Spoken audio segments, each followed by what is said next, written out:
March 2nd, 1943, 6:30 in the morning. Major Jack Brennan stood on the rain-soaked coral runway at Port Moresby, Papua New Guinea, watching his B-25 Mitchell bomber crews prepare for a mission that higher command had already called impossible. 31 years old, 72 combat missions, 0 ships sunk. The rain was coming. He could smell it mixing with aviation fuel and cordite. Salt air from the Bismarck Sea carried the weight of what was about to happen. Around him, 9 crews loaded ammunition belts, checked bomb releases, tested machine guns. Every man knew the odds. Some of them wouldn't come home. In the next 15 minutes, 8 Japanese troop transports would burn. 4 destroyers would break apart and sink beneath tropical waters. 7,000 enemy soldiers would drown, and Jack Brennan would prove that the tactic banned twice by headquarters as suicide was actually the only way to win the Pacific War. But to understand why Jack was willing to fly it at 50 feet straight at a Japanese destroyer bristling with guns, you need to go back. Back to December 1942. Back to a radio transmission that changed everything. Back to the morning his younger brother died dropping bombs into empty ocean. December 18th, 1942. The operations tent at Port Moresby was hot and dim. Canvas walls filtered sunlight into amber gloom. Jack sat at the radio console, headphones pressed against his ears, monitoring traffic from the morning's bombing mission over Rabaul Harbor. His younger brother David was tail gunner on one of the 12 B-17 Flying Fortresses, attacking a Japanese convoy. 6 troop transports steaming toward Leh. The mission was textbook. Climb to 10,000 feet. Drop bombs through the clear tropical sky. Let physics do the work. Come home safe. Standard doctrine. Proven tactics. What every bombardier learned in training. Jack listened through static. The bombers were making their attack run. Pilots calling positions. Bombardiers confirming release. The familiar rhythm of combat operations played out across crackling radio frequencies. Then David's voice cut through. Young, steady, professional. 24 years old and already a veteran of 8 missions. Bombs away, all sticks released, watching impact. Jack could picture his brother pressed against plexiglass in the tail position, eyes tracking 144 bombs falling toward the convoy 2 miles below, waiting to see results, waiting to confirm hits. David's voice again. Something different now, confusion bleeding through military discipline. Christ, we're missing all of them. Ships are just turning away, bombs hitting empty water, captains calling for second pass. Climbing back to altitude, zeros inbound. The last part came faster, urgency replacing confusion. 6 o'clock high, they're engaging. We're taking fire. Port waist gunner is hit. They're all over us. We can't shake them. Captain's diving, but they're staying with us. Losing altitude fast, oil pressure dropping, starboard engine smoking. They're coming around again. Jack leaned forward, hands gripping the console edge, knuckles white. David's voice one more time. Fear breaking through now. Raw and real. They're coming straight at my position. I'm firing, but there's too many. I can't stop them all. Tell Jack Static. Just static. Pure white noise where his brother's voice had been. The radio operator beside Jack reached for the transmit key, called for status update. No response. Called again. Silence. Called a third time. Nothing but empty frequency and the sound of Jack's own breathing inside the headphones. The intelligence report arrived 6 hours later. Official language, military efficiency, facts stripped of feeling. 3 B-17 Flying Fortresses shot down during second attack pass. 15 crew members killed. No survivors recovered. Lieutenant David Brennan, age 24, confirmed killed when 0 fighter strafed tail gun position. Body not recovered from ocean. All 12 bombers had dropped 144 bombs from optimal altitude. 0 hits on Japanese ships. The convoy continued unharmed toward Leh. 3 American bombers destroyed, 15 men dead, 0 enemy casualties. The mathematics of failure. Jack sat in his quarters that night. Didn't sleep. Couldn't sleep. David's last transmission played on infinite repeat. We're missing. All of them. Tell Jack The sentence never finished. Never would be finished. The telegram from home arrived 2 days later. His mother's handwriting on the envelope. Shaking letters. Barely legible. They said David died serving his country. Died doing his duty. Jack, they told me, he died following procedure. following training, doing everything right. How can doing everything right get a boy killed? You're still there. You're still flying. Promise me you'll come home. Promise me I won't lose both my boys. Jack couldn't make that promise, wouldn't lie to his mother, but he could make a different promise.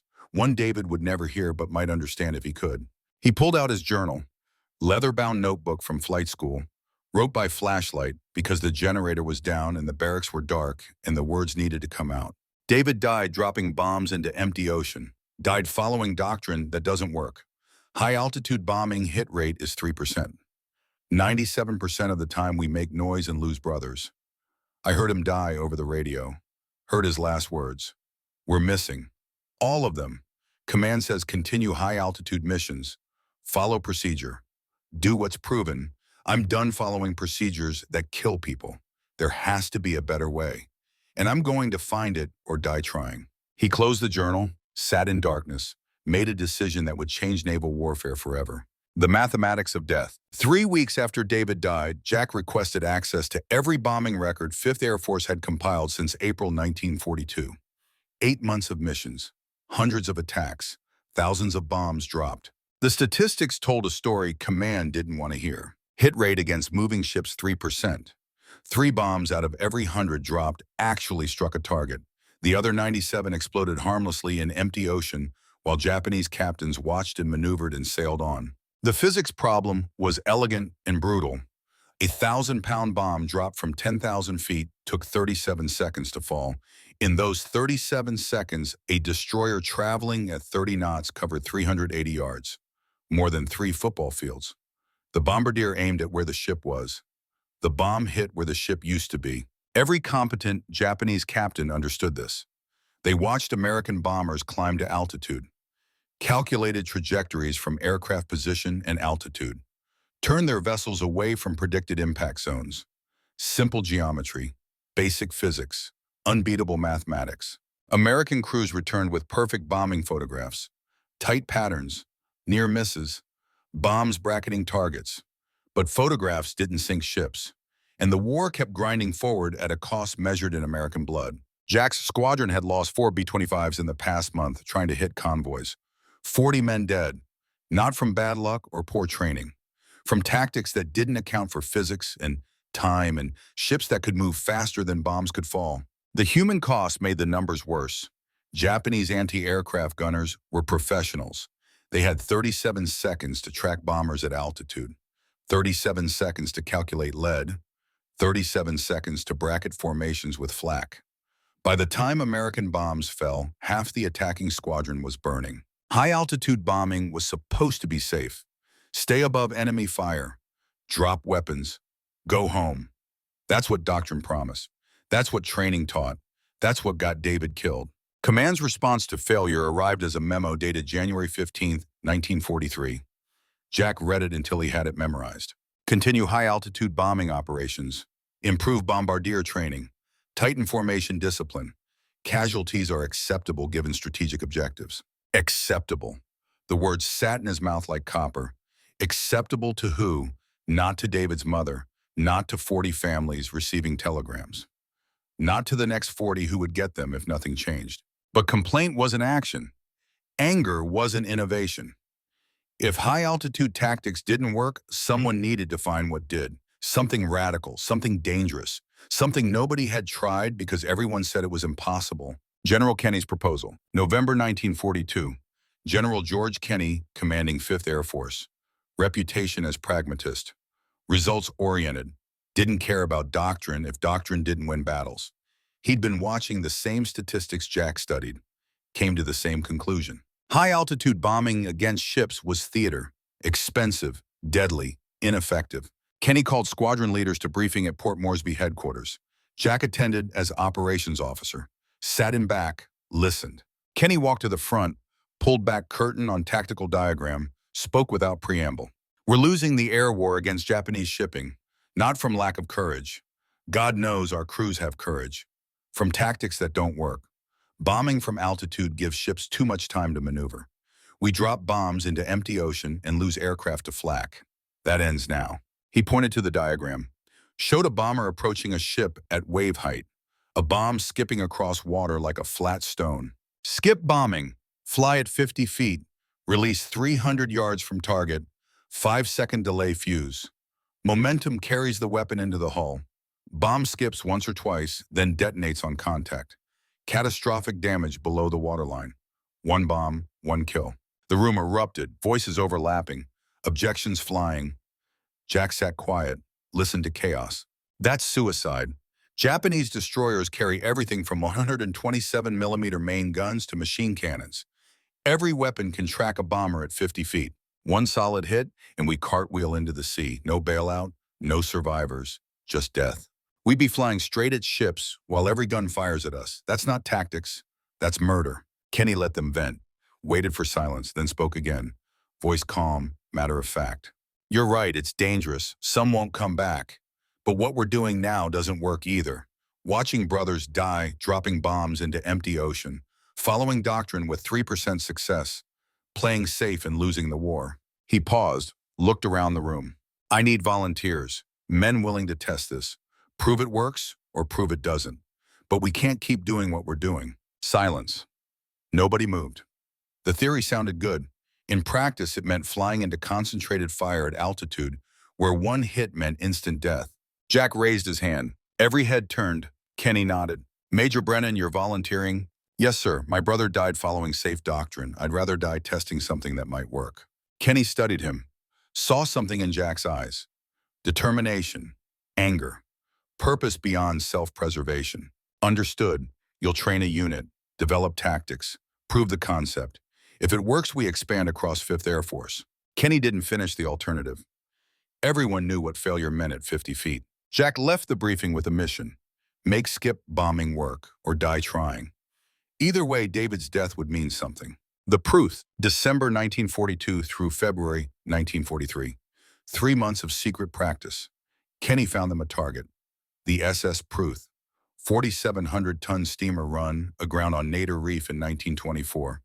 19 years of weather had reduced it to rusting hulk, half submerged, perfect for practice. The requirements were precise. Approach altitude exactly 50 feet. Speed exactly 270 miles per hour. Release point exactly 300 yards. Bomb trajectory exactly 8 degrees.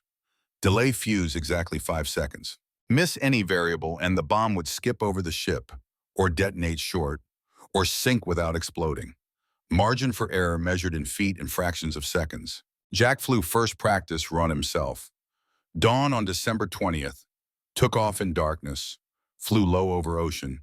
Found the Pruth silhouetted against rising sun. 50 feet felt wrong. Every instinct screamed pull up. Training said never fly that low. But Jack held altitude.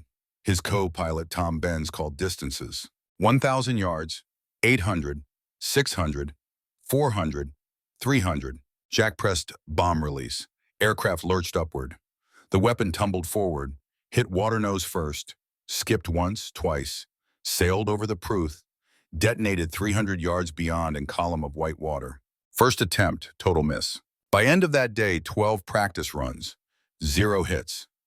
Jack had proven only that skip bombing was harder than theory suggested. Lieutenant Jake Fawcett tried next, 23 years old, Pennsylvania farm boy, good pilot, steady hands. His first 5 runs missed. He was getting frustrated, flying too aggressive, trying too hard. On February 16th, Fawcett came in too high, 70 feet instead of 50. Bomb skipped twice and cleared the wreck. He cursed over intercom, pulled up hard, angry at himself. His Bombardier Staff Sergeant Mike Russo recalculated. Worked numbers, new parameters, lower, faster, closer release. Fawcett's next run was perfection, 45 feet exactly, 280 miles per hour, release at 250 yards. The bomb skipped once, just once. Slammed into the Pruth's hull below waterline with sound like cannon shot. 5 seconds later, the delay fuse triggered. Explosion blew hole 10 feet wide in rusted steel, right where a ship's magazine would be, right where one bomb could detonate ammunition and break a destroyer's spine. The crew erupted. They had proven the concept. Skip bombing was possible. But the Pruth wasn't shooting back. By late February, Jack's crews could consistently hit the target. They practiced at dawn and dusk when light was bad and observers few. Had to stay secret. Headquarters was watching. The bands, December 22nd, 1942. Jack submitted formal request to expand skip bombing training to squadron level. Needed more aircraft, more ordnance, official authorization. Response came 4 days later. Official letterhead, Southwest Pacific Command. Request denied. Proposed tactic constitutes reckless disregard for equipment and personnel. B-25 Mitchell bombers are medium-altitude strike aircraft. Crews will focus on proven high-altitude tactics. Further unauthorized training will result in disciplinary action, including relief from command. Jack read it 3 times. Each time made him want to break something. Proven high-altitude tactics. 3% hit rate, David dead. And command wanted more of the same because it was doctrine. He took the letter to Kenny that afternoon. Kenny read it, expression unchanged, set it down. They don't understand. They think altitude means safety. They haven't watched enough brothers die. So what do we do? Stop training. Kenny was silent, thinking, calculating, making decision that could end his career. No, keep training. Dawn and dusk only. If anyone asks you're practicing navigation, I'll cover you. We'll prove this with results, not requests. Jack understood. Kenny was authorizing him to ignore direct orders, taking responsibility if it failed. Thank you, sir. Don't thank me yet. You're still flying at 50 feet towards ships that want you dead. For 6 more weeks, they trained in secret, got better, faster, more accurate. By late January, Jack's crews could put 8 of 10 bombs into the Pruth. Then a reconnaissance pilot saw them, reported what he'd seen. Headquarters found out. January 28, 1943. Second ban came down harder than the first. Official reprimand. Final warning. One more violation meant relief from command and reassignment to transport duties. But Kenny had one more card to play. The modification. February 1943. Kenny issued secret orders to 5th Air Force mechanics. Strip bombardier position from B-25 nose. Install 850 caliber machine guns pointing forward. 4 in nose, 4 in fuselage blisters. The B-25 became flying gun platform, 200 rounds per second. Theory was simple. Suppress ships' anti-aircraft guns with machine gun fire during approach. Give gunners reason to duck. Make them choose between returning fire and surviving. Jack watched mechanics bolt guns onto his aircraft February 20th. Modification added 1,200 pounds. Shifted center of gravity forward. Turned medium bomber into something between attack aircraft and maritime strike fighter. Something that had never existed before. The installation took 3 weeks. While mechanics worked, Jack selected his crews. 9 bombers, 45 men. He needed specific personalities. Aggressive but controlled. Brave but not reckless. Willing to fly into hell but smart enough to come home. Lieutenant Mark Sullivan was first choice. 23 years old. Wisconsin farm boy. Married 2 weeks before deployment. Wife Sarah pregnant back home, though Sullivan didn't know yet. Steady hands, clear eyes. The kind of man who did what needed doing without complaint. Night before mission, Sullivan found Jack by the aircraft. Spoke quietly. Sir, if something happens tomorrow, tell Sarah I was doing something that mattered. Tell her the baby should know their father died trying to end this war faster. Tell her I loved her. Jack nodded. Couldn't speak for a moment, then found words. You're going to tell her yourself, Lieutenant. We're all coming home. Sullivan smiled, didn't believe it, but appreciated the lie. Yes, sir. All the same, if I don't make sure she knows. Lieutenant Carl Jensen was different. 22 years old. Georgia. Hot-headed. Aggressive. Wanted revenge for friends lost at Guadalcanal. The kind of pilot who'd circle back for second pass even when first one failed. Brave to the point of reckless. Staff Sergeant Carl Walls was Jack's bombardier. 26 Pennsylvania. Precision technician. Obsessive about calculations. Kept letter to his wife in pocket every mission. Believed in mathematics like some men believed in God. These were the men who'd prove skip bombing worked, or die in the attempt. March 1st briefing. The intelligence officers spread reconnaissance photographs across the briefing table.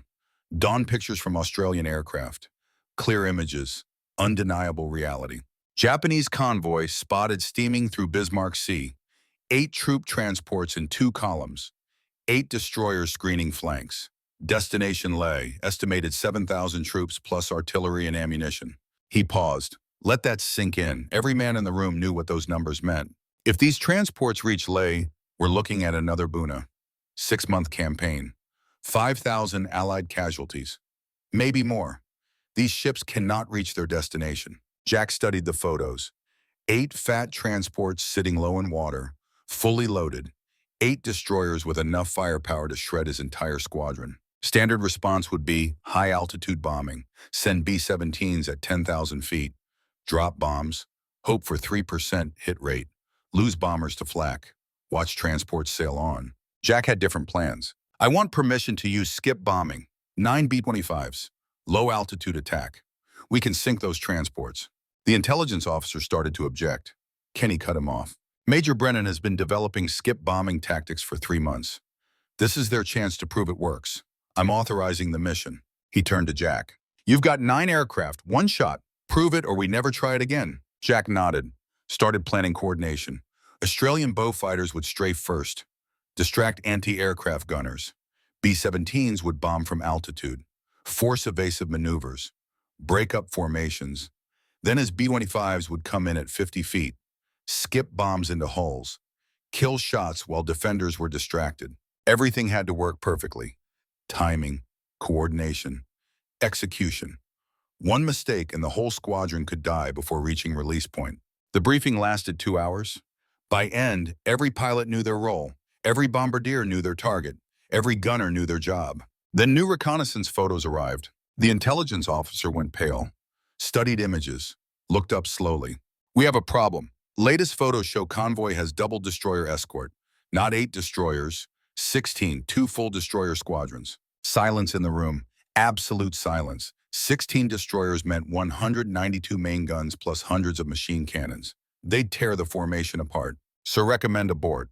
Those odds are impossible. Kenny turned to Jack. It's your call. Nobody will fault you for calling this off. Jack looked at the photos. 16 destroyers. Twice expected defense.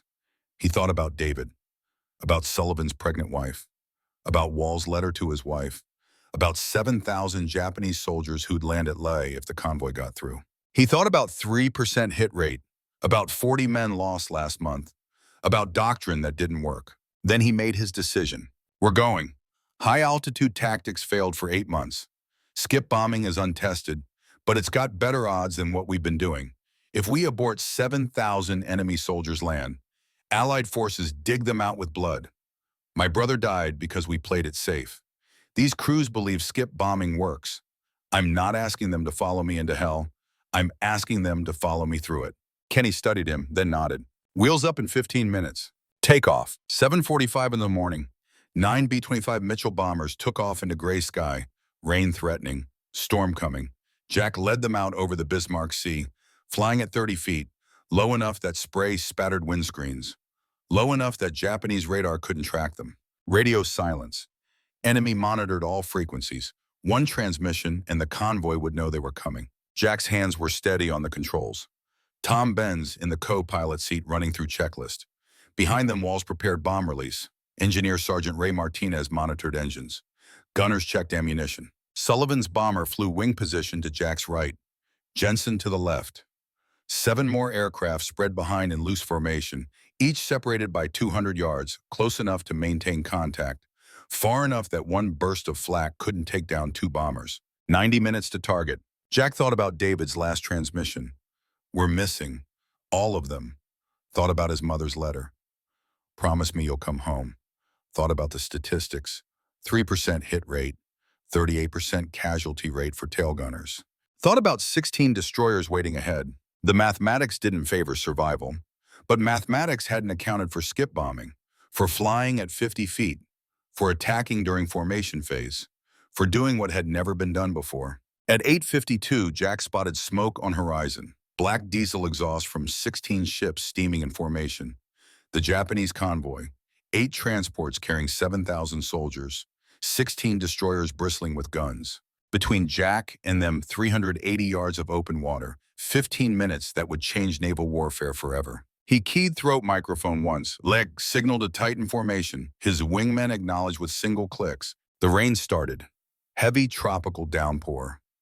Visibility dropped. Actually helped. Japanese lookouts would have harder time spotting them until they were close. Tom Ben spoke quietly. 16 destroyers, Jack. That's a lot of guns pointed at us. Then we better make them scared to shoot. Jack pushed throttles forward, descended to 40 feet, Airspeed 260 miles per hour, approaching from the east. Directly into rising sun, the Japanese would be half blind until his bombers were right on top of them. Walls called out from bombardier position. Range 4,000 yards, 3,000, 2,500. At 2,000 yards, the Australian Beaufighters attacked. 13 aircraft diving from northeast. Their cannons raked destroyer decks. Tracers lit up the gray morning. Japanese anti-aircraft guns swung toward the new threat, exactly as planned. 30 seconds later, B-17s arrived at 10,000 feet. Bomb bay doors opened. Bombs tumbled toward convoy. Japanese ships began evasive maneuvers, turning hard, breaking formation, accelerating. Confusion. Perfect. Jack descended to final approach altitude, 40 feet above the water. The ocean was so close he could see individual waves. The B-25 shuddered in low-altitude turbulence. Rain hammered the windscreen. Ahead, the convoy was chaos. Ships turning, destroyers firing, Beaufighters strafing, B-17 bombs falling. Nobody was watching for bombers coming in at wave-top height. Nobody except one alert Japanese destroyer captain who spotted them at 1,200 yards. Muzzle flashes lit up the destroyer's deck. Shells arced toward Jack's formation. First rounds passed overhead. Japanese gunners were used to tracking aircraft at altitude. They hadn't adjusted for 50-foot approach. At 800 yards, Jack opened fire. All 850 caliber machine guns hammered. The sound was pure violence. Tracers walked across the transport's superstructure. Glass shattered. Metal sparked. Men on deck dropped or dove for cover. The suppression was working. Anti-aircraft crews couldn't shoot back while bullets tore through their positions at 800 rounds per minute. 600 yards. Jack's wingmen spread out, each lining up on assigned target, formation fragmenting by design. 9 bombers attacking 9 ships simultaneously. 400 yards, Tom called out warning. Destroyers firing again, shells bracketing us. Shrapnel pinged off fuselage. Close. Too close. But Jack held course, held altitude, held speed. 300 yards. The transport filled his windscreen. He could see soldiers on deck, could see bridge windows, could see gun crews swinging weapons toward him. Every instinct screamed, pull up. Jack pressed bomb release instead. The aircraft lurched upward as 1,000 pounds dropped free. The bomb tumbled forward, hit water nose first, skipped once like flat stone on pond, arrowed toward the transport's hull below waterline. Jack pulled hard on controls, climbed. Behind him, the 5-second fuse counted down. The bomb detonated at the waterline. Jack felt the shockwave lift his tail. Threw the aircraft sideways. Tom fought controls. They climbed through 200 feet, 300, 400. Jack risked one glance back. The transport was splitting open. Column of fire and black smoke erupted amidships. Hull buckled. Metal shrieked.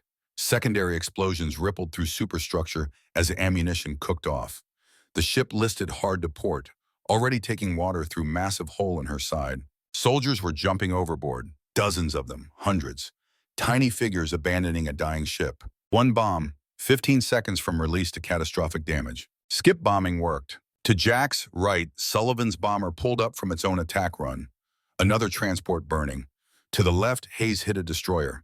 The explosion lifted the warship's stern out of the water. When it crashed back, the entire aft section was gone. 4 targets hit in first 90 seconds. But then Jack saw Sullivan's aircraft take a direct hit. The shell struck just after the cockpit. The bomber disintegrated. The bomb under the fuselage detonated. Sullivan and his crew vaporized instantly between one heartbeat and the next. No parachutes, no survivors, just debris scattering across the water. 5 men gone. Sullivan's pregnant wife would get a telegram.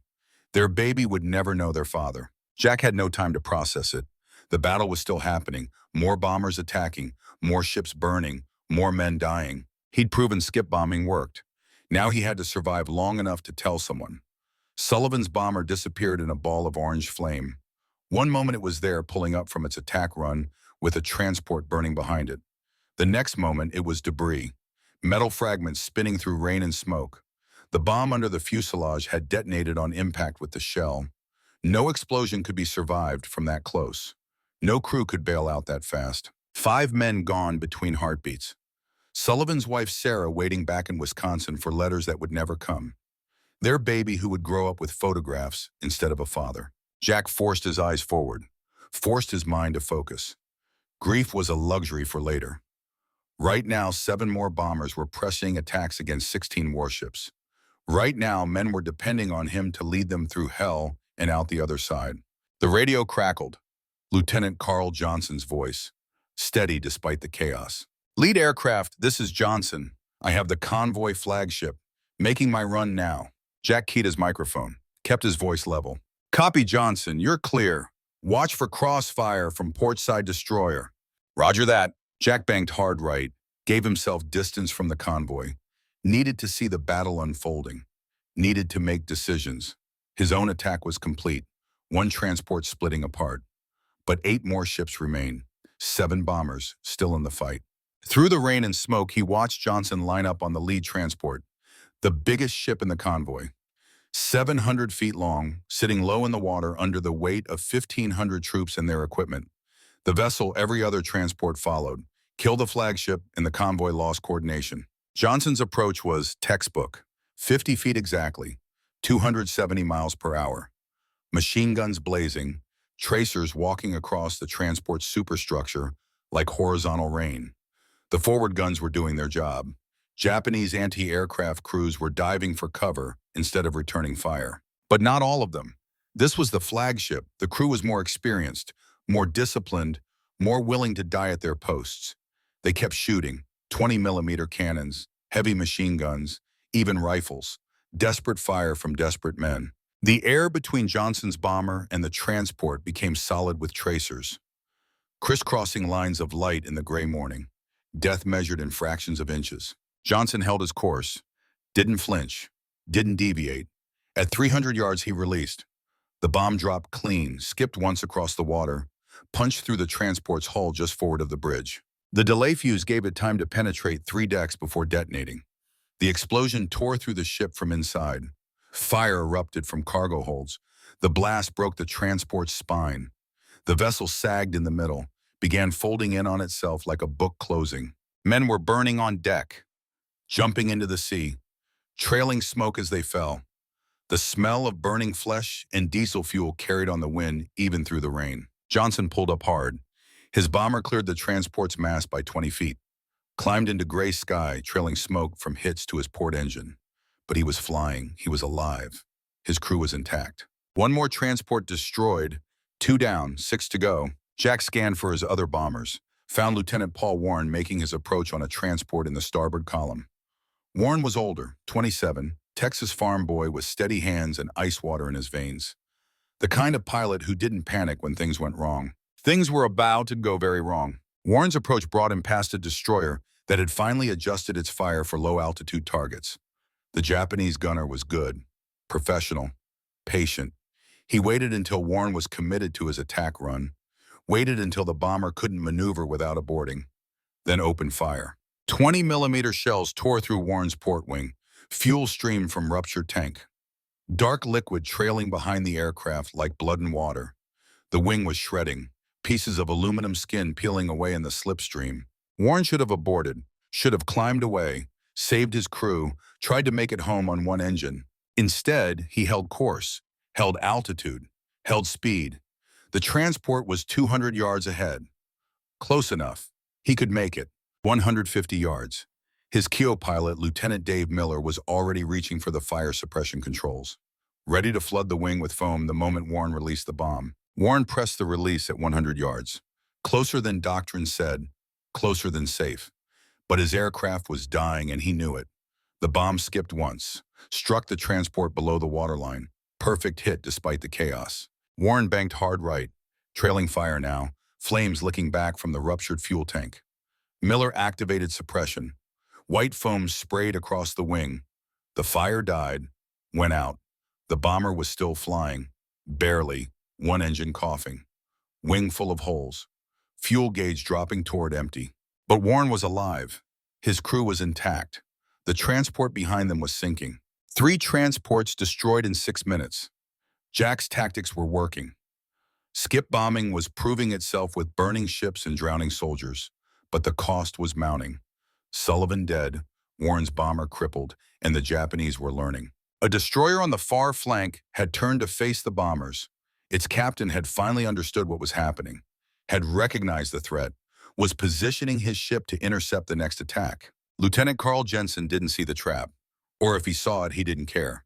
Jensen was aggressive, hot-headed, the kind of pilot who took risks other men wouldn't.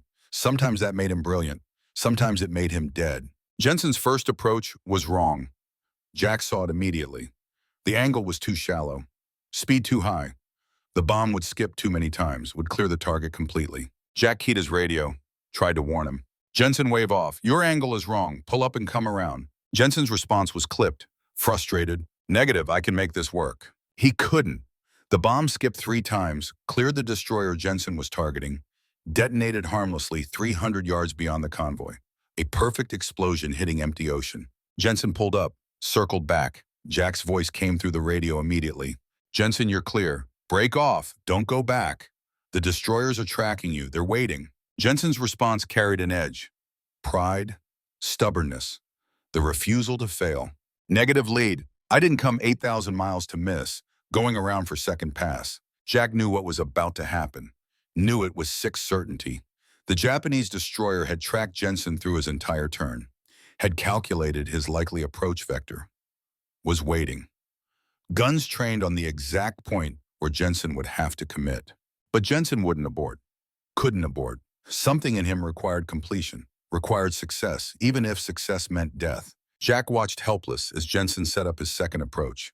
Professional, precise, perfect execution of everything Jack had taught him. 50 feet, 270 miles per hour. Machine guns suppressing anti-aircraft fire. The destroyer waited, patient, professional. They'd learned from the first pass, knew exactly when to fire, knew exactly where to aim. At 400 yards, the destroyer's main guns spoke. The first shell took off Jensen's port engine. The aircraft shuddered, yawed hard left. Jensen compensated, fought the controls, held his heading, still committed to the attack. At 200 yards, the second shell hit the cockpit. Direct impact. Jensen and his co-pilot killed instantly. The bomber rolled inverted, nosed over, fell toward the ocean at 300 miles per hour. But Jensen's bomb was already away, released in that fraction of a second between first hit and death. The weapon skipped once, hit the destroyer below the waterline. Massive explosion. The warship's magazine detonated. The ship broke in half. Both sections sank in under a minute. Jensen's sacrifice killed 350 Japanese sailors, destroyed the escort protecting the transports, saved potentially thousands of Allied lives in future battles. But his crew of 5 were all dead. No parachutes, no survivors, just ocean swallowing wreckage and moving on. Jack watched it happen, felt something break inside. That was 2 crews, 10 men, Sullivan with his pregnant wife, Jensen with his stubborn pride, both dead, proving skip bombing worked. The mathematics were brutal. 10 American lives for 2 transports in 1 destroyer. Command would call that acceptable. Jack would spend the rest of his life wondering if he agreed. But the battle wasn't over. The second wave was coming in. Major Ralph Chelly leading 9 more B-25s from the 90th Bomb Squadron. They'd watched Jack's attack from 5 miles out, seen the tactic work, seen the casualties, knew exactly what they were flying into. The Japanese were ready this time. Every gun in the convoy was tracking low. The destroyers had formed a defensive line. Their main batteries fired coordinated volleys. The ocean erupted with shell splashes, white columns of water reaching toward the sky. The barrage was intense, professional, calculated. The Japanese had learned from the first wave. They would make the Americans pay dearly for the second. Chelly led his formation in from the east, directly into the rising sun. Smart tactics. The Japanese gunners were half blind, firing at shadows and silhouettes. Chelly's bomber came in perfect. His bomb hit a transport that was already listing from near misses. The explosion accelerated the sinking. The ship rolled onto its side, went under in less than 2 minutes. 1,200 soldiers went down with it, some trapped below decks, some swept overboard by the roll. Most would drown in the next 10 minutes, weighed down by equipment and boots and the simple physics of men who couldn't swim, trying to survive an open ocean. Jack circled overhead, watching the battle unfold below, counting hits, counting losses, doing the mathematics that would haunt him later. 5 transports sinking or already gone. 1 destroyer destroyed, but 2 B-25s lost. 10 men dead, and the killing wasn't finished. At 9:15:18, Mitsubishi Zero fighters dove from 12,000 feet, silver shapes dropping through scattered clouds. Jack saw them and knew immediately they were in trouble. The P-38 Lightning fighters were supposed to keep the Zeros busy, supposed to provide air cover for the bombers during the attack. Something had gone wrong. Either the Lightnings were outnumbered or the Japanese had committed a second fighter group. Either way, 9 Zeros were coming after the bombers. Jack pushed his throttles forward, dove to 20 feet, 15, so low the propellers churned salt spray. At that altitude, the Zeros would have harder time tracking, would have to pull up to avoid hitting the water, would lose speed and energy in the attack. But it also meant Jack's bomber was vulnerable, low on fuel, low on ammunition. The forward machine guns had maybe 200 rounds left. Not enough for sustained combat, barely enough to make the Zeros cautious. The Japanese fighters split up. Half stayed high to engage the P-38s. The other 9 went after the bombers. They came fast, 400 miles per hour, firing their 20-millimeter cannons from 1,000 yards, long-range shots, probing fire, testing defenses. Jack saw tracers arc past his canopy. Close. Too close. He jinked left, then right, making himself unpredictable. His dorsal gunner, Sergeant Tommy Blake, was firing controlled bursts at the nearest Zero. The Japanese fighter broke off. Not damaged, just cautious, unwilling to press an attack against a bomber that was shooting back. But Paul Warren's crippled bomber wasn't so lucky. A Zero latched onto his tail, stayed there, following Warren through every evasive maneuver. The Japanese pilot was good, patient, professional. He had time and altitude and ammunition. He could afford to wait. Warren tried everything. Climbs, dives, hard banking turns that stressed his damaged wing. Nothing worked. The Zero stayed glued to his 6, following him like a shadow. Warren ran out of airspeed in a climbing turn. The bomber hung in the air for a moment, suspended, vulnerable. The Zero pilot fired a 2-second burst. Both engines exploded, fire and black smoke. The bomber nosed over, started spinning, falling toward the ocean. Jack watched 3 parachutes deploy, 3 white flowers blooming against gray sky, 3 crew members who'd managed to bail out. Warren, Miller, 1 gunner. The other 2 crew were still in the aircraft when it hit the water. The impact was brutal. The bomber cartwheeled, broke apart, pieces scattered across 100 yards of ocean, then sank. Warren and his survivors were in the water now, floating in life vests, waiting to be rescued by Catalina flying boats. If they survived that long, if the Zeros didn't strafe them, if exposure didn't kill them first. 3 out of 5, better than 0, but 2 more families would get telegrams. 2 more mothers would cry. 2 more wives would become widows. The mathematics kept compounding. The Zeros pressed their attack for 6 more minutes. Then abruptly they broke off, climbed back to altitude. Jack couldn't figure out why until he saw the B-17s coming back for a second pass at 10,000 feet. The Zeros had to choose: attack the crippled bombers below or defend the convoy from the heavy bombers above. They chose above. The B-17s were the bigger threat to what remained of the convoy. Made sense tactically, but it gave Jack's formation time to escape. He checked his status: port engine running rough, oil pressure fluctuating, fuel gauge showing 60%, enough to make it back to Port Moresby. Maybe. The engine would have to hold together for 90 more minutes. If it failed over open ocean, they'd be swimming home. Tom Benz was already plotting return course. Jack keyed the radio, called for status reports from surviving bombers. 6 responded. Johnson, Shelley, 4 others, 7 aircraft had gone in, 6 were coming out. Warren was in the water with survivors. Sullivan and Jensen were gone. Their bombers were debris scattered across 10 miles of ocean. The battle had lasted 15 minutes from first bomb to last Zero breaking contact. 15 minutes that changed naval warfare. 15 minutes that cost 15 American lives. Jack looked back one last time. The convoy was devastation. 7 transports sinking or already sunk. The 8th was burning, trying to make way toward the New Britain coast. Wouldn't make it. Too much damage. Too many fires. It would sink before sunset. 4 destroyers were gone, 2 sinking, 2 more heavily damaged and withdrawing toward Rabaul. The remaining destroyers were circling the transports, trying to pick up survivors. But most of the soldiers were already dead or drowning. 7,000 men had sailed from Rabaul that morning. Maybe 1,200 would reach land.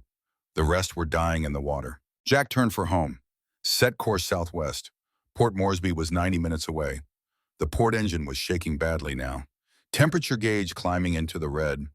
Tom was watching it, watching Jack, not saying what they both knew.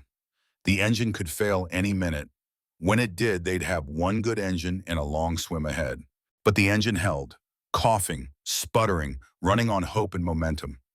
Jack nursed it, gentle throttle adjustments, smooth control inputs, treating the wounded aircraft like it was made of glass.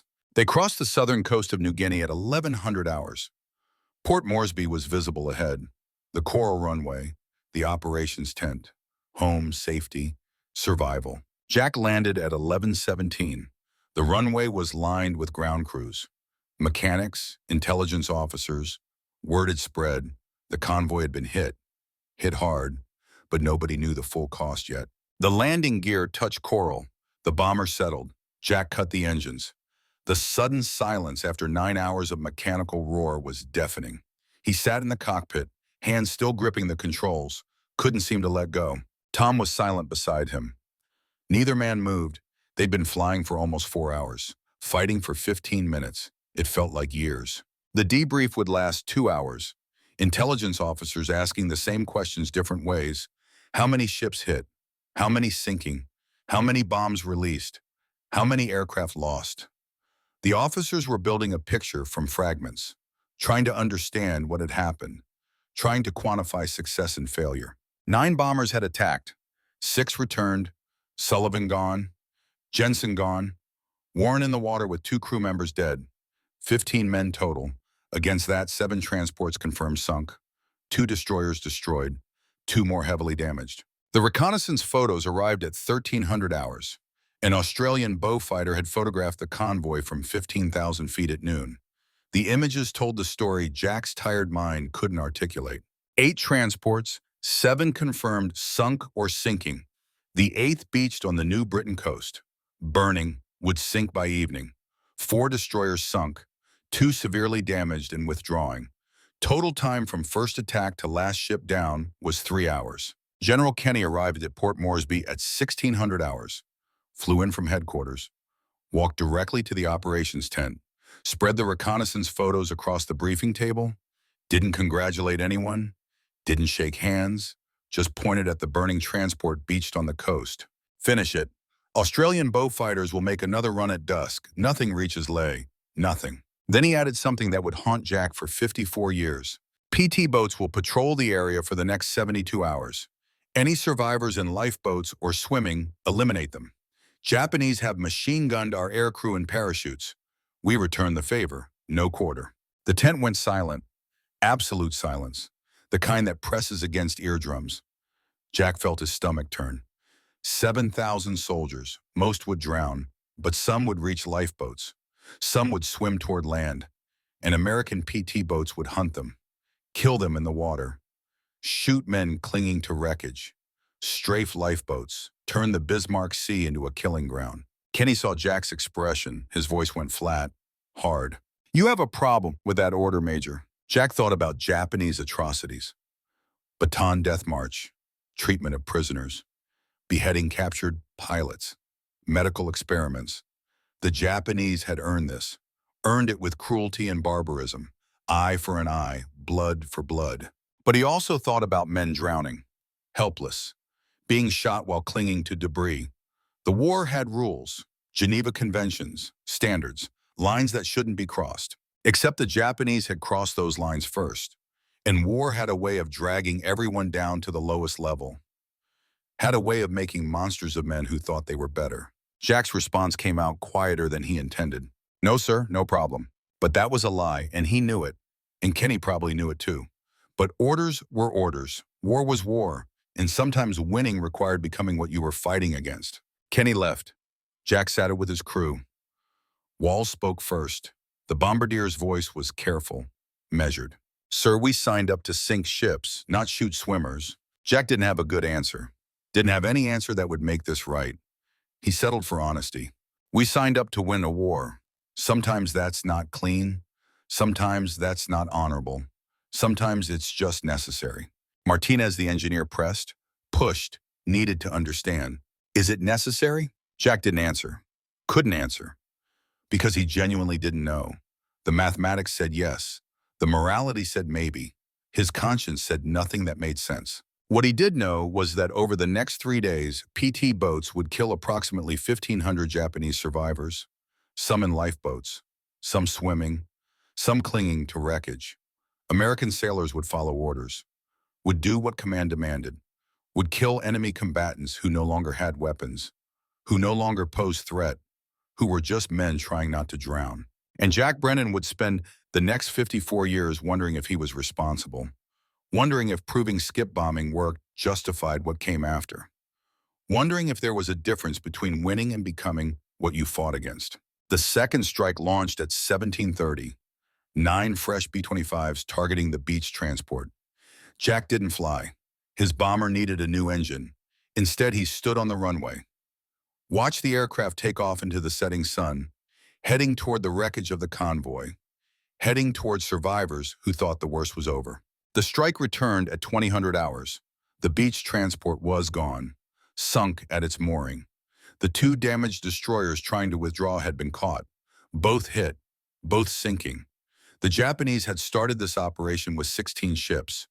By nightfall, 14 were on the bottom of the Bismarck Sea. The remaining 2 destroyers limped into Rabaul at midnight, barely afloat, carrying fewer than 200 survivors total. 7,000 Japanese soldiers had embarked at Rabaul. Reconnaissance flights over the next 2 days counted approximately 900 survivors reaching the New Britain coast by lifeboat or swimming. American PT boats intercepted most of the lifeboats. The distinction between combat and massacre blurred in those 72 hours. Command had ordered no quarter. Sailors followed orders. Men died in water that ran red. Jack learned about it 3 days later. Didn't ask for details. Didn't want to know which crews had fired on lifeboats, which pilots had strafed swimmers. The war had rules until it didn't. The rules had stopped applying somewhere between Sullivan's bomber disintegrating and the last Japanese transport going under. Nobody talked about it. Nobody wrote it in reports. It happened anyway. The final count came through on March 7th. Official, clinical, facts stripped of feeling. Japanese losses: 8 transports sunk, 4 destroyers sunk, approximately 3,000 troops drowned, another 1,500 killed by air attack or PT boats. 1,200 reached Leh overland through jungle. They arrived without weapons, without supplies, without organization. Combat ineffective. American losses: 4 B-25s, 1 B-17, 2 P-38s, 18 aircrew killed, 6 wounded. Against an entire convoy, the exchange rate was absurdly one-sided. General Kenny declared it the most decisive air-sea battle of the Pacific War. Admiral Yamamoto called it disaster. The Japanese Navy immediately canceled all future large convoy operations within Allied air power range. The supply line to New Guinea was cut. The garrisons at Leb would have to survive on what they had. They wouldn't survive long. But Jack Brennan stood on the runway at Port Moresby and felt hollow. Victory tasted like ash. Skip bombing worked. The tactics proved themselves with burning ships and drowning soldiers. Command would standardize the doctrine, train every squadron, apply it across the Pacific theater. Jack had revolutionized naval warfare in 15 minutes, saved potentially thousands of Allied lives by cutting Japanese supply lines, shortened the war by months according to analysts. But Sullivan's wife would raise their baby alone. Jensen's mother would bury an empty casket. Warren's 2 dead crew members would never come home, and 1,500 Japanese survivors had died in the water at American hands. The mathematics said victory, the conscience said cost. And somewhere between those 2 truths, Jack Brennan would spend the rest of his life trying to find peace. March 10, 1943. 3 days after the battle, General Kenny summoned Jack to headquarters. The walk from the flight line felt longer than it should. Jack's legs were heavy. He hadn't slept properly since the mission. Every time he closed his eyes, he saw Sullivan's bomber disintegrating, heard Jensen's last transmission, watched Warren's aircraft spinning toward the ocean, trailing fire. Kenny's office was sparse: metal desk, 2 chairs, maps covering the walls. The general stood at the window looking out over the airfield. Didn't turn when Jack entered, just spoke to the glass. You proved it works. Skip bombing, 15 minutes, 8 ships, change the war. Jack said nothing, waited. Kenny turned. His expression was unreadable. Command face. The masked generals wore when they had to order men to die. I'm pulling you off combat rotation. You'll train every bomber squadron in 5th Air Force. Skip bombing becomes standard doctrine. Your tactics, your procedures. You'll teach them how to do what you did. Jack felt something cold settle in his chest. Teaching meant watching students take off on missions he designed. Missions where some wouldn't come back. Watching from the ground while men died using tactics he invented. Sir, I'd prefer to stay with my crew. They need me. They know how I fly. We work together. Kenny cut him off. Voice flat, final. Your crew doesn't need you anymore. They're alive because of what you taught them. Other crews are dying because their commanders don't know what you know. You'll save more lives teaching than flying. That's not a request, Major. That's an order. Jack accepted because orders were orders. But privately he wondered. Wondered if he was saving lives or just teaching more men to die at 50 feet. Wondered if the mathematics would ever balance. Wondered if Sullivan's death had purchased anything worth the cost. The training program started April 1st. Jack selected instructors from the survivors of Bismarck Sea. Johnson, Shelley, Walls. Men who'd flown through hell and come out breathing. They would teach the theory. Jack would teach the reality. The difference between what worked on paper and what worked when destroyers were shooting back. 5th Air Force mechanics worked through March installing forward guns on every available B-25. 8 50 caliber machine guns per aircraft, turning medium bombers into flying gun platforms. By mid-April, 38 bombers had been modified. By June, every B-25 in theater carried the modification. Jack trained 44 pilots in the first 2 months. Taught them the mathematics. 50 feet exactly. 270 miles per hour. Release at 300 yards. 5-second delay. Taught them the tactics. Suppress anti-aircraft fire. Attack during confusion. 1 pass. Get out. Don't circle back. Taught them that some wouldn't come back. That skip bombing worked, but extracted payment in blood. That victory had a price beyond what training manuals admitted. 8 of those first 44 pilots died in combat by June. 18% casualty rate. High by any measure. But lower than the 38% rate for high-altitude bombing. The mathematics said Jack was saving lives. 62% survival versus 38. The numbers didn't lie. But Jack knew the names, knew their faces, knew which ones had wives, which ones had children, knew that somewhere 8 mothers were getting telegrams because he'd taught their sons to fly into concentrated fire at 50 feet. The strategic impact was immediate and undeniable. Japan canceled all large convoy operations within Allied air range. Supply lines to New Guinea were cut. Garrisons at Lae and Salamaua withered. Without reinforcements, without ammunition, without food. The campaign that might have lasted another year collapsed in 6 months. Command attributed the acceleration directly to skip bombing, to Jack's tactics cutting Japanese logistics. Analysts calculated the innovation shortened the Pacific War by 3 to 5 months, saved potentially 10,000 Allied lives. Maybe more. The mathematics kept getting bigger, kept justifying everything. But the mathematics couldn't account for June 3, 1943. The day Jack learned that enemies adapt, that advantages don't last forever, that innovation is temporary and blood is permanent. Japanese intelligence had studied the Bismarck Sea disaster, analyzed American tactics, developed countermeasures. When the next convoy formed at Rabaul, it was different. 6 transports, 8 destroyers. But this time sailing at night. This time with 60 Zero fighters providing continuous air cover. This time with every destroyer equipped with additional 20mm anti-aircraft guns positioned specifically to defend against low-altitude attacks. The Japanese had learned, had adapted, were ready. 5th Air Force attacked at dawn. 12 B-25s using skip bombing. Jack wasn't flying. He was in the operations tent listening on radio, monitoring his students' first real test against a prepared enemy, listening to them apply everything he'd taught. The attack started well. Bombers came in at 50 feet, machine guns blazing, standard procedure, what Jack had drilled into them through hundreds of practice runs. But the Japanese response was different. The anti-aircraft gunners tracked low from the start, fired early, concentrated on bombers during final approach when aircraft were committed, when they couldn't maneuver, when deviation meant aborting the attack. Jack listened to the radio traffic, heard his students calling out targets, heard bomb releases, heard impacts, then heard the first aircraft take a hit, port engine gone. The pilot's voice stayed calm, professional, trying to maintain control. Lead, this is Baker 3. We're hit. Engine fire. Can't maintain altitude. Going in. Static. Then nothing. Second aircraft minutes later. Took multiple hits during approach. The pilot managed to release before the bomber rolled inverted and went in. No parachutes. 5 more men gone. Third aircraft tried to abort after seeing the barrage. Pulled up at 400 yards. The Japanese gunners tracked him through the climb. Caught him at 200 feet where he couldn't maneuver.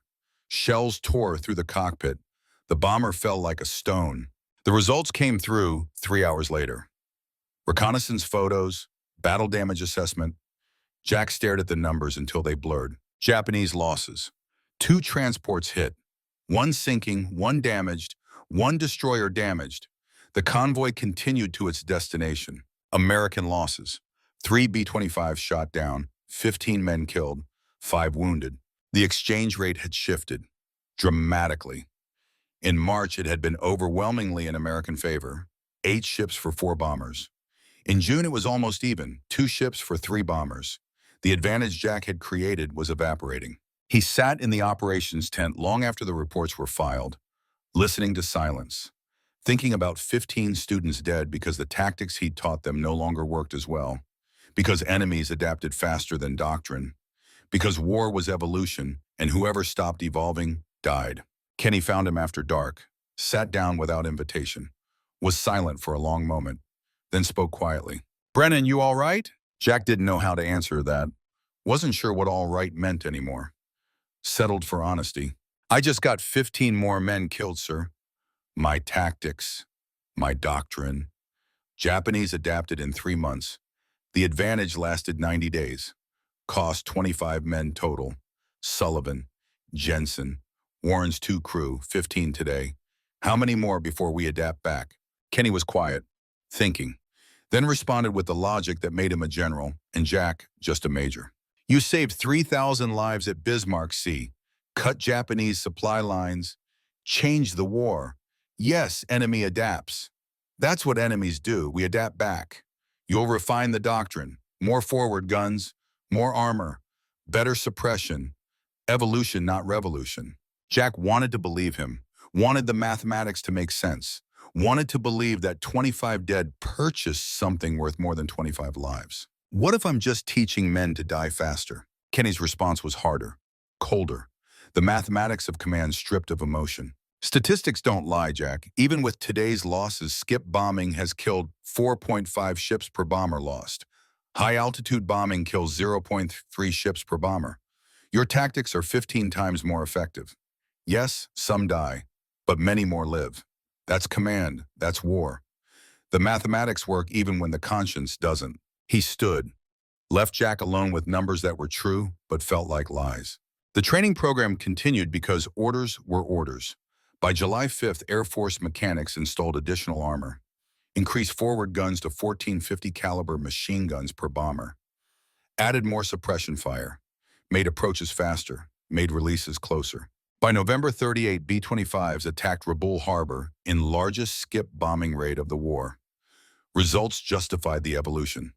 18 warships hit, 1 cruiser sunk, 1 destroyer sunk, 16 merchant ships damaged. American losses dropped to 2 B-25s. The exchange rate swung back in American favor. By August 1945, skip bombing had sunk or damaged 212 Japanese vessels. Cost was 47 bombers lost. Kill ratio of 4.5 ships per bomber. The mathematics validated everything. Proved Jack's innovation shortened the war. Saved thousands of lives.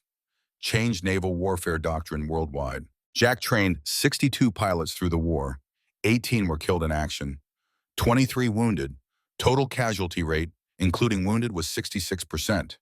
But the survival rate was still better than high-altitude bombing. Still better than doing nothing. Still better than letting the war grind on. The mathematics said Jack was a success. The nightmares said otherwise. May 1943, 1 month after starting the training program, Jack requested transfer to non-combat duties. The symptoms were emerging. Nightmares of Sullivan's explosion on infinite repeat, intrusive thoughts counting dead students, survivor guilt asking why he was alive when they were dead, moral injury wondering if the massacre of survivors was his fault for proving skip bombing worked. He wrote to Kenny, formal request, honest assessment. Sir, I've trained 44 pilots in skip bombing tactics. 8 are dead, 12 wounded. I watch them take off on missions I design. Sometimes they don't come back. I hear their last radio transmissions. I write letters to their families explaining that their son died bravely, died following doctrine, died doing what was necessary. I can't do this anymore. Request transfer to non-combat duties. Kenny summoned him to headquarters, studied him across the desk, recognized combat fatigue, shell shock, the thing they didn't have good words for yet, the thing that broke men from inside. Brennan, you're the best tactical innovator I've seen in 30 years, but I recognize combat fatigue when I see it. You've given enough. Transfer approved.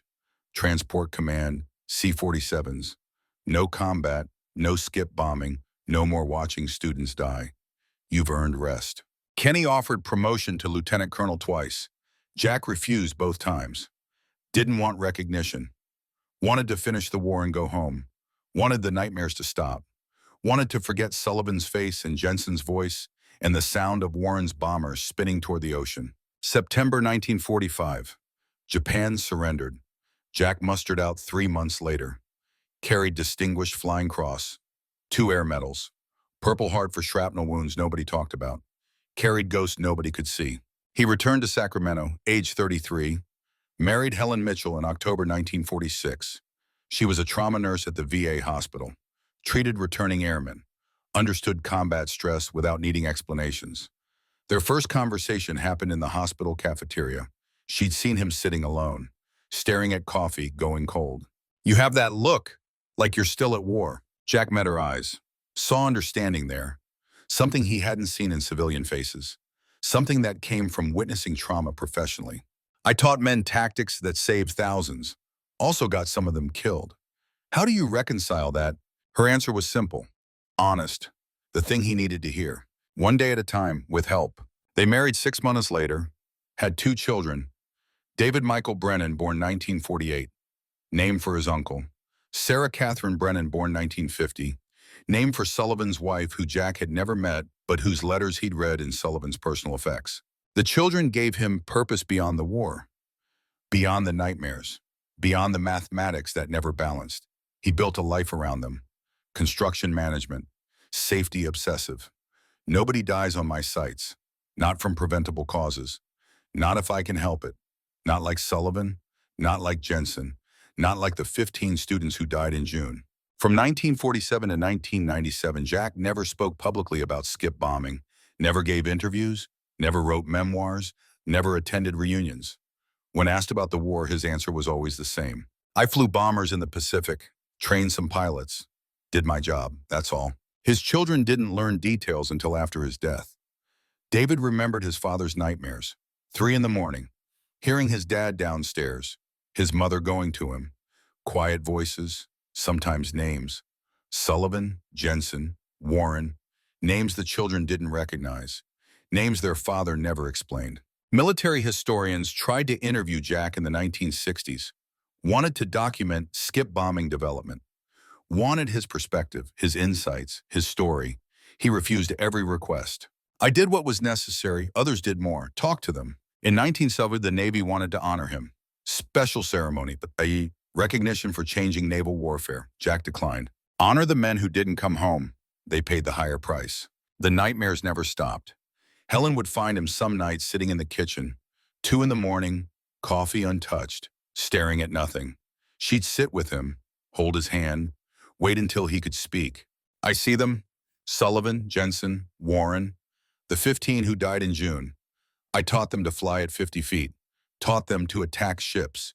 Some of them died doing exactly what I taught, following my doctrine, my tactics. Does that make their deaths my fault? Helen's answer was always the same, patient, true. You gave them the best chance to survive. Better than high-altitude bombing. Better than doing nothing. Some died anyway because war kills people. That's not your fault. That's war's fault. The logic was sound. The conscience wasn't convinced. 54 years of nightmares. 54 years of wondering. 54 years of mathematics that said success and conscience that said cost. May 15th, 1997. Jack died at home in Sacramento, age 85. Cardiac arrest. Helen beside him holding his hand. His last words were confused, fragmented, speaking to people who'd been dead for 54 years. Tell David it worked. Tell him his death meant something. Tell Sullivan's wife, Sarah. Tell her he saved them all. Tell Jensen. Tell Warren. Tell them I'm sorry. Tell them. Then nothing. Hearts stopped. Brains ceased. The nightmares finally ended. His funeral was quiet. 23 people attended. Family, few neighbors, 3 veterans from his old squadron. No military honor guard. No 21-gun salute. No ceremony. Jack had specified that in his will. No recognition, no speeches, just burial. The Sacramento Bee ran a 3-paragraph obituary. Jack Brennan, 85, former Army Air Force pilot and construction manager, died May 15th at home. Survived by wife Helen, children David and Sarah, 5 grandchildren. Served in Pacific Theater with her 2 private services. No mention of skip bombing. No mention of Bismarck Sea. No mention of changing naval warfare. No mention of 62 pilots trained or 212 ships sunk or thousands of lives saved. That's how Jack wanted it. Quiet exit, forgotten hero, man who'd rather be unknown than celebrated for getting students killed. 18 years passed. The world moved on. The veterans of the Pacific War grew old and died. The battles became history. The tactics became footnotes. The men became statistics. Jack Brennan became a name on records nobody read. Then in 2015, a naval historian named Dr. Robert Hayes was researching the Battle of Bismarck Sea for his dissertation. Digging through declassified documents at the National Archives. Found something interesting, a name buried in 5th Air Force records, training program documentation. Skip bombing development files, correspondence with General Kenny. Major Jack Brennan, tactical innovator, skip bombing pioneer, 62 pilots trained, 212 ships sunk using his doctrine. The man who'd changed naval warfare and then disappeared into silence for 54 years. Hayes tracked down Jack's daughter, Sarah. She was 65 now, living in Sacramento in the same house where her father died. Hayes called, explained his research, asked if she knew about her father's role in the war. Sarah's answer was honest, sad. He never talked about it, said it wasn't something to be proud of, said he just did what was necessary. We knew he'd flown combat missions, that was all. Hayes asked if he could see Jack's personal papers. Sarah hesitated, then agreed. Led Hayes to the attic, showed him a wooden box, unopened since 1945. Inside were Jack's journal flight logs, photographs, letters. The journal was leather-bound, cracked with age. Sarah had never read it, never opened it. It felt private, something her father hadn't wanted shared. But Hayes convinced her this was history, important history. The story needed to be told. They opened the journal together. Read entries spanning March 1943 to March 1945. The words were raw, unfiltered. The private thoughts of a man who couldn't reconcile what he'd done with who he'd been. March 3rd, 1943, day after Bismarck Sea. We sunk 8 ships today. Sullivan and Jensen died, proving it could be done. Thousands of Japanese soldiers drowned, some shot in the water per orders. Command says most decisive victory of Pacific War. Kenny promoted me. I keep seeing Sullivan's bomber explode. Keep hearing Jensen's last transmission. Keep thinking about men in the water, clinging to debris while PT boats approached. We won, but what did we become to win? David died dropping bombs from safe altitude. I taught men to fly into hell at 50 feet. Both tactics kill people. One just kills more of the enemy. Is that enough? June 5th, 1943, after the setback. Lost 3 more B-25s yesterday, 15 men. Japanese adapted to skip bombing. My advantage lasted 3 months. Was it worth it? Statistics say yes. My conscience isn't sure. Kenny says I saved 3,000 lives, but I can name the 33 who died using tactics I taught. That's the difference between strategy and command. March 1945, final entry. War ends soon. Pacific Theater collapsing. Skip bombing helped cut supply lines, starve garrisons, shortened war by months per analyst. Cost 18 of my students dead. Countless enemy soldiers. 54 years of nightmares waiting, though I don't know that yet. Was it worth it? The Pacific says yes. Helen will say yes. My children will grow up in peace. But the man writing this isn't sure. Will never be sure. That's the cost of innovation. The price of victory. You pay it forever. Sarah read her father's words, started crying, understanding for the first time what he'd carried, why he never spoke, why the nightmares lasted 54 years, why he'd refused all recognition. Hayes asked permission to publish the research. Sarah agreed. The story needed to be told. Her father's silence had been his choice. But history belonged to everyone. In 2016, the National Museum of the Pacific War in Fredericksburg, Texas, dedicated a skip bombing exhibit. Jack's family attended. Sarah gave a speech. 3 surviving veterans were present, all in their 90s. One was Sergeant Carl Walls, Jack's bombardier at Bismarck Sea. Walls spoke slowly, voice shaking, but clear. Major Brennan taught us victory requires sacrifice. His sacrifice was living with what victory cost. He saved my life March 2nd, 1943. I got to meet my grandchildren because he invented skip bombing. He never let me thank him. I'm thanking him now. Lieutenant Paul Warren was there, 93 years old, survivor of the Zero attack that put him in the water. Jack pulled me out of the ocean that day. Not literally. Catalina crew did that. But his tactics got me close enough to shore to survive. I flew 41 more missions using skip bombing. Came home, married, 4 kids, 9 grandchildren. All exist because Jack Brennan refused to accept that high-altitude bombing was the only way. An anonymous student, 89 years old, spoke last. He taught 62 of us. 18 died, but 44 lived. Without his doctrine, probably 30 of us die instead. He saved 14 lives by teaching aggression. Those 14 had families. Those families had children. Jack's legacy isn't 212 ships sunk. It's hundreds of people alive today because their grandfathers survived skip bombing missions. That's the legacy he never wanted, but it's the one he earned. A plaque was unveiled. Bronze, simple. The words Jack would have hated, but the world needed. Major Jack Brennan, 1912 to 1919, developed skip bombing tactics, March 1943. Battle of Bismarck Sea, 8 transports, 4 destroyers destroyed. Changed naval warfare doctrine worldwide. He proved impossible? Wasn't. Sarah stood in front of the plaque, thought about her father, about the nightmares she'd heard through walls, about the names he'd spoken in sleep. Sullivan, Jensen, Warren. About the mathematics that said success and the conscience that said cost. Modern Navy pilots study skip bombing principles at flight school. The tactics evolved, but the core remains. Low altitude, high speed, precise release, suppression fire. The doctrine Jack developed in 1943 still saves lives in 2024. David's grave is next to Jack's in Sacramento. Brothers reunited in death after 55 years apart. The headstones are identical, simple, just names and dates. Nothing about service, nothing about sacrifice. Jack specified that too. Let the dead rest quiet. But the museum exhibit tells their story. Tells about a man who changed warfare to avenge his brother, who taught 62 students and watched 18 die, who lived 54 years with nightmares because victory required becoming what he feared, who refused all recognition because he couldn't separate the ships sunk from the lives lost. The final display shows a modern B-25 Mitchell bomber flying low over the Pacific Ocean. Commemorative flight passing over the Bismarck Sea where 7,000 men died so millions could live in peace. The image is beautiful, peaceful. Nothing like March 2nd, 1943 when that same ocean ran red. Below the image, a quote from Jack's journal. The last entry, March 1945. Some costs compound forever. Some prices are paid in installments across lifetimes. I proved skip bombing worked, changed naval warfare, saved thousands of lives.